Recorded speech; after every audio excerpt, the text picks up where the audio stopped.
더불어민주당 지도부가 올해 마지막 현장 최고위원회의를 광주에서 가졌습니다. 검찰 소환 통보일인 오늘 이재명 대표는 검찰 수사와 윤석열 정권에 대해 강도 높게 비판했습니다. 신세계 프라포트가 광주 어등산 관광단지에 스타필드 광주를 건립하기 위한 사업 계획서를 제출했습니다. 일신방직 부지의 더현대에 이어 어등산에 스타필드가 건립될지 관심이 모아지고 있습니다. 지난 폭설에 전남 지역 시설하우스와 축사 곳곳이 큰 피해를 입었습니다. 군부대까지 동원돼 복구 작업이 본격 시작됐지만 1년 농사를 망쳐버린 농심은 막막하기만 합니다. 지난 지방선거에서 광주는 역대 최저 투표율로 더불어민주당의 회초리를 들었습니다. 전남에선 반민주당 바람이 불며 7곳에서 무소속 단체장이 탄생했습니다. 여러분 안녕하십니까? KBC 8시 뉴스입니다. 더불어민주당 지도부가 올해 마지막 현장 최고위원회 회의를 광주에서 열고 검찰 수사와 윤석열 정권에 대한 규탄을 이어갔습니다. 당초 검찰이 소환을 요청한 날 텃밭인 광주를 찾아 본격적인 여론전에 나선 걸로 풀이됩니다. 이형길 기자입니다. 이재명 대표는 취임 뒤 첫 현장 최고위원회 회의를 열었던 광주에서 올해 마지막 현장 최고위를 열었습니다. 이 대표는 아침 일찍 일제강제동원 피해자 양금덕 할머니를 만난 뒤 최고위 회의에 참석했습니다. 정부의 저자세 굴종 외교를 비판하고 북한 무인기의 남측 영공 침범 사건에 대해서도 정부의 무능을 보여줬다며 공세에 나섰습니다. 국방안보 태세가 매우 부실하고 또 기민하지 못하고 매우 무능하다라는 점을 보여주었는데 당 지도부는 광주 군공항 이전 등 지역 현안에 대해서도 속도를 내겠다고 밝혔습니다. 특히 인공지능 2단계 사업과 AI 영재고 설립 등의 예산을 국회에서 반영했다며 앞으로도 민주당이 지역 발전을 위해 팔을 걷어붙이겠다고 약속했습니다. 인공지능 2단계 사업과 광주 AI 영재고 설립, 무등산 방공포대 이전 사업도 법적, 제도적 지원을 아끼지 않겠습니다. 최고위가 끝난 뒤 송정 매일시장에서 열린 검찰 독재, 야당 탄압, 규탄 연설회에서는 정부와 검찰에 대한 전방위적인 비판이 쏟아졌습니다. 특히 이재명 대표는 민주주의의 위기, 검찰 하나회 등을 언급하며 발언의 강도를 높였습니다. 그 많은 세월 동안 그 많은 사람들의 피와 목숨으로 만들어졌던 민주주의가 무너지고 있습니다. 검찰 수사에 대해서도 향후 소환조사 방식과 일정을 협의해 당당하게 임하겠다며 텃밭인 광주에서 사법 리스크 정면 돌파 의지를 내비쳤습니다. KBC 이영길입니다.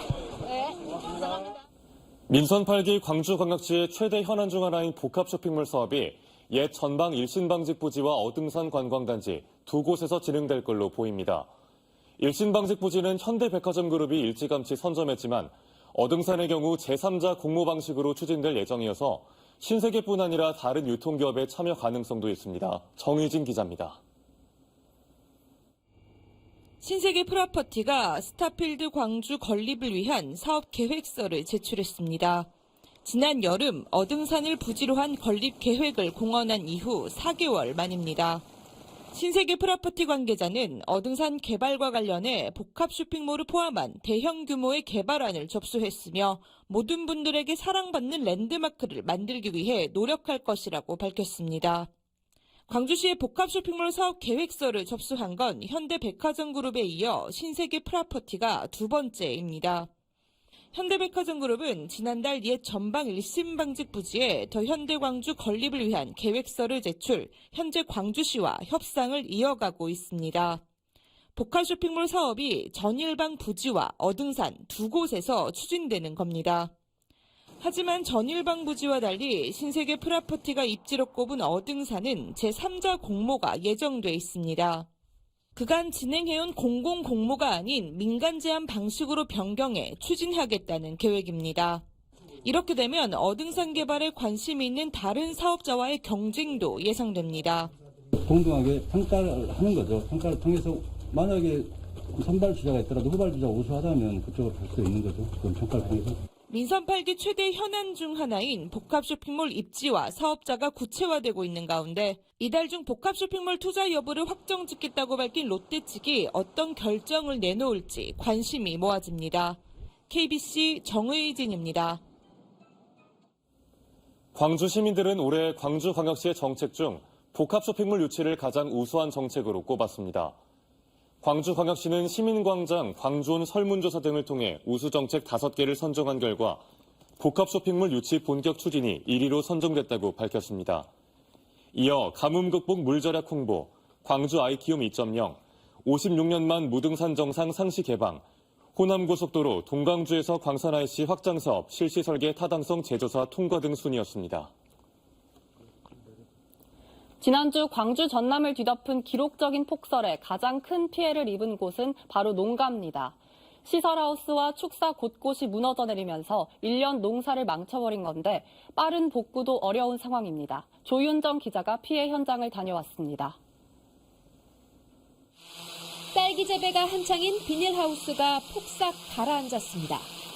천장에 매달려 있던 환풍기는 떨어져 나갔고 찢어진 비닐에서는 물이 쉴 새 없이 새어나옵니다. 이곳에서 6년 넘게 딸기를 재배해온 왕태공 씨는 올해 첫 수확을 눈앞에 두고 쏟아진 폭설에 망연자실입니다.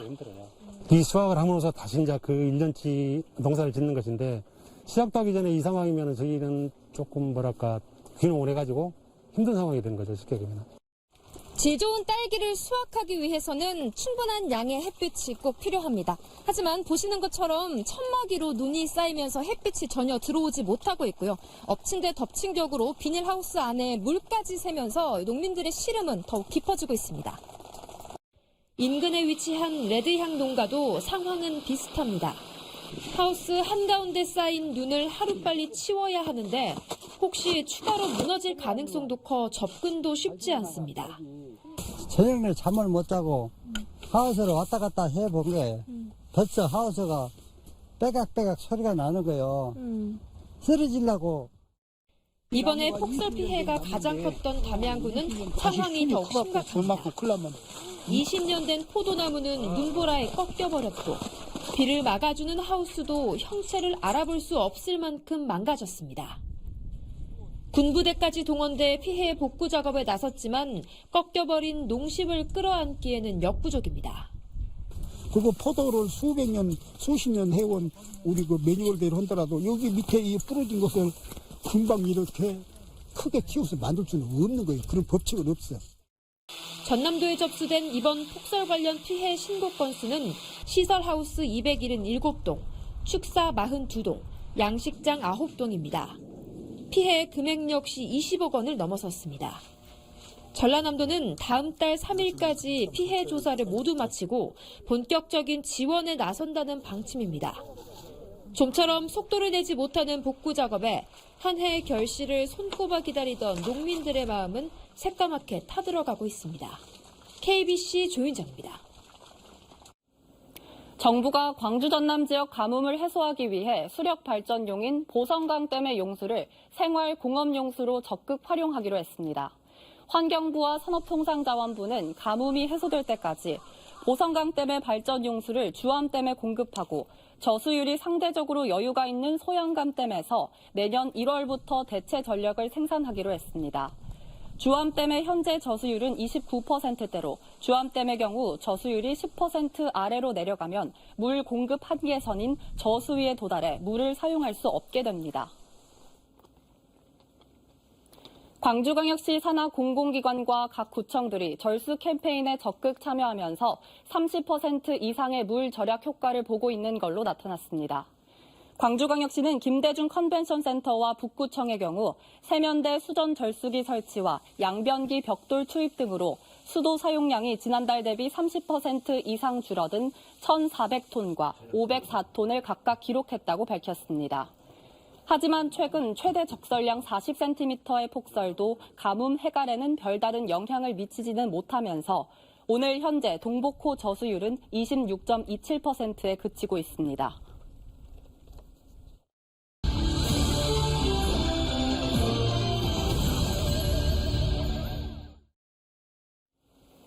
한 해를 돌아보는 KBC 연말기획. 오늘은 지난 6일 지방선거를 통해 드러난 호남 민심을 통해 차기 총선을 가늠해봅니다. 지난 지방선거에서 광주는 역대 가장 낮은 투표율로 더불어민주당의 회초리를 들었고 전남에선 반민주당 바람이 불며 7곳에서 무소속 기초단체장이 당선됐습니다. 공천이 곧 당선이라는 민주당의 오만을 투표로 심판했다는 평가입니다. 이상환 기자의 보도입니다. 지난 3월 대선에서 82%로 전국 최고였던 광주의 투표율은 석 달 만에 치러진 지방선거에서 반토막 났습니다. 17개 시도 중 가장 낮은 37.7%로 역대 지방선거 최저 기록을 갈아치웠습니다. 온갖 공천 잡음으로 반민주당 정서가 일었던 전남에서는 22개 시군 중 7곳에서 무소속 단체장이 당선됐습니다. 대선 패배 후유증과 민주당 독주 체제에 대한 반감이 무관심과 무소속 선택으로 분출됐다는 분석입니다. 투표 거부가 곧 어떤 민주당에 대한 부정적인 신호를 보내고 있다라고 보고 있기 때문에 이 점에 대해서는 그 광주 전남 민주당 지역 민주당과 그다음에 중앙에 있는 민주당에서도 상당히 많은 노력을 해야 된다고 봅니다. 지난 지방선거에서는 민주당 일색에서 벗어나야 한다는 표심도 드러났습니다. 국민의힘 주기현 광주광역시장 후보와 이정현 전남지사 후보는 각각 15.9%, 18.82%의 득표율을 기록하며 선전했습니다. 표밭이란 표현이 무색할 정도로 싸늘하게 식어버린 민주당의 심장, 호남 표심이 언제든 다른 곳으로 향할 수 있다는 가능성을 보여줬습니다. 꾸준히 그래도 호남을 위해서 노력을 해왔고 과거와는 다른 이런 모습들을 조금이나마 보여왔기 때문에 그래도 15%라는 저희로서는 굉장히 큰 벽을 한번 깼던 것 아닌가라고 생각합니다. 차기 총선을 앞두고 중도를 표방한 제3의 세력이 출범할 것이란 관측이 제기되는 가운데 변화를 바라는 호남 민심이 또다시 민주당이란 간판만 보고 표를 주지는 않을 것으로 보입니다. KBC 이상환입니다. 조선대병원이 장례식장 부지에 새 병원 건립을 추진합니다. 조선대 이사회는 오는 2028년까지 6천억 원을 투입해 조선대병원 장례식장과 의대 교수 연구동 부지에 지상 12층, 지하 4층 규모의 새 병원을 건립하기로 하고 주차장도 현재 1000면에서 2000면 규모로 확대할 예정입니다. 새 병원의 본관 의료시설을 이전하고 감염병 전문 병원까지 조성되면 병상도 현재 849개에서 1000개로 크게 늘어날 예정입니다. 전남대병원 새 병원 건립 사업도 최근 기획재정부 예비타당성 조사 대상에 선정된 데 이어 조선대병원도 새 병원을 건립하기로 하면서 지역 의료 서비스의 수준이 크게 높아질 걸로 기대됩니다. 광주의 20인 미만 사업장에서 일하는 노동자 10명 가운데 3명이 산업재해에 대한 불안감을 느끼고 있다는 조사 결과가 나왔습니다. 광주노동센터가 광주 내 20인 미만 사업장 노동자 400명을 대상으로 노동환경 실태 조사를 실시한 결과 전체 응답자의 32.8%가 산업재해 발생에 대한 불안감을 느낀 적이 있다고 응답했습니다.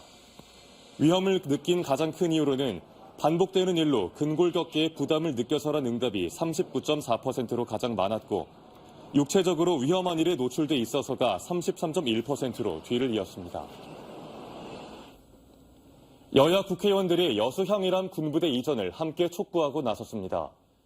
박홍근 더불어민주당 원내대표와 주호영 국민의힘 원내대표 등 여야 국회의원 52명은 오늘 아름다운 자연 경관을 갖춘 해돋이 명소인 향일암의 거북머리에 군부대가 위치하면서 향일암의 아름다움과 역사 문화적 가치가 훼손되고 있다고 지적했습니다. 또 범정부 차원에서 문화재 인근 군사시설의 현황을 파악하고 전략적으로 불필요하거나 필요성이 현저히 낮은 군사시설 이전에 함께 나서야 한다면서 군사시설 이전 후 향일암의 가치를 드높일 수 있는 지원책도 마련돼야 한다고 촉구했습니다. 겨울철 치매 증세를 보이는 노인들의 실종이 잇따르고 있어 주의가 당부됩니다. 영광경찰서는 어제 오후 5시쯤 영광군 홍농읍에서 거주하는 90대 치매 환자가 집을 나간 뒤 행방불명됐다는 신고가 접수돼 이틀 동안 소방당국과 함께 합동수색을 벌이고 있습니다. 고흥에서는 지난 25일 치매 의심 증상을 보이다 실종된 80대 여성이 나흘 만에 마을 뒷산 풀숲에서 숨진 채 발견됐습니다. 전라남도가 최근 폭설과 한파로 소독 여건이 열악해지면서 고병원성 조류 인플루엔자 확산 차단을 위한 특별 방역에 나섭니다.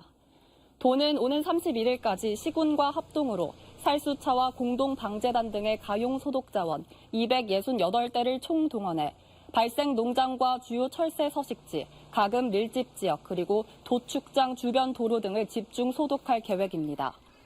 또 가금농장과 도축장 등의 축산시설 종사자들이 자체 소독에 적극 나설 것을 당부하는 한편 계열사와 생산자 단체를 대상으로 특별 소독 이행 상황을 점검할 방침입니다. 광주 비엔날레 개막 100일을 앞두고 성공 개최를 다짐하는 선포식이 열렸습니다. 이번 행사는 내년 4월 7일부터 94일간 열리는 제14회 광주 비엔날레 개막을 100일 앞두고 예술을 매개로 민관이 힘을 모아 장기화된 코로나19와 경제난을 함께 이겨나가자는 취지로 마련됐습니다. 이 자리에서 강기정 광주광역시장은 내년 광주 비엔날레를 전 세계인들과 함께 광주의 멋과 맛, 의를 나누는 축제의 장으로 만들자고 말했습니다. 전라남도 공무원들이 월급 끝전을 모아 어려운 이웃과 나눌 행복상자를 만들었습니다. 전라남도 공무원노조는 월급 1,000원 미만의 끝전을 모아 마련한 성금으로 1,000만 원 상당의 생필품을 구매해 행복상자 200개를 제작했습니다. 끝전 모으기는 지난 2014년부터 공직자 2,300여 명의 동의를 얻어 시작했으며 올해에는 순천과 담양의 사회복지시설에 전달될 예정입니다. 목포수협이 목포장학재단에 장학기금 4천만 원을 기탁했습니다. 이번 기탁은 목포 수산물유통센터 화로 위판장을 운영하면서 발생한 수익금 중 일부를 지역사회에 환원하는 취지에서 이뤄졌습니다. 목포수협은 지난 2016년부터 올해까지 7회에 걸쳐 화로 위판장을 단독 운영체제로 전환하면서 발생한 수익금 2억 8천만 원을 기탁했습니다. 다음은 희망 2023 나눔 캠페인에 참여해주신 분들입니다. 광주 월산동 은석치과에서 100만 원을 보내주셨습니다. 소중한 성금 감사합니다.